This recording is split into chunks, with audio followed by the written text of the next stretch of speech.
בואו נדבר רגע על תל אביב.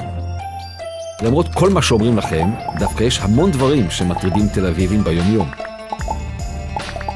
מה שהכי מטריד תל אביבים, זה שכבר לא בטוח ברחובות שלנו. וכשבודקים את הנתונים, זה לא מפתיע. ב-2012 נפתחו בתל אביב-יפו 72,651 תיקים, 200 ביום. בשנה החולפת הייתה עלייה של 47% במספר מקרי השוד, ושל 50% בפשיעה בקרב מהגרים. הפשעים האלה לא קורים רק בדרום העיר, 90% מהפשעים מבוצעים ב5% מהרחובות. מה עוד מטריד תל אביבים? חינוך. שוב, לא הכי תל אביבי, אבל מובן.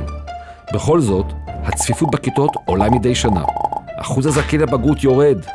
אווירת המצוינות נעלמה. והכי חמור, במהלך השנים האחרונות נפתחו פערים משמעותיים בין מוסדות ואזורים שונים בעיר.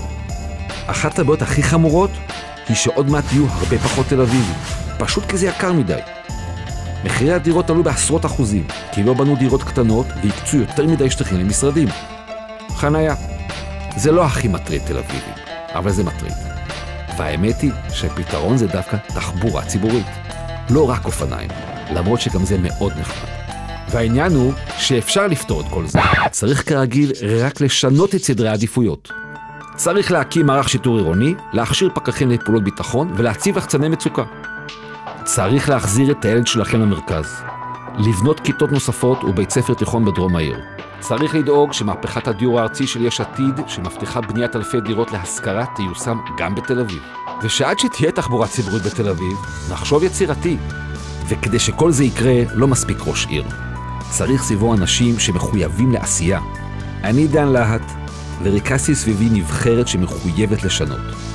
נבחרת שמדברת תל אביבית שוטפת ומבינה מה תל אביבים רוצים. אז ב-22 לאוקטובר, בפתק הצהוב, בוחרים ראש עיר. ובפתק הלבן מצביעים פ"ה, יש עתיד למועצת העיר בראשות דן להט.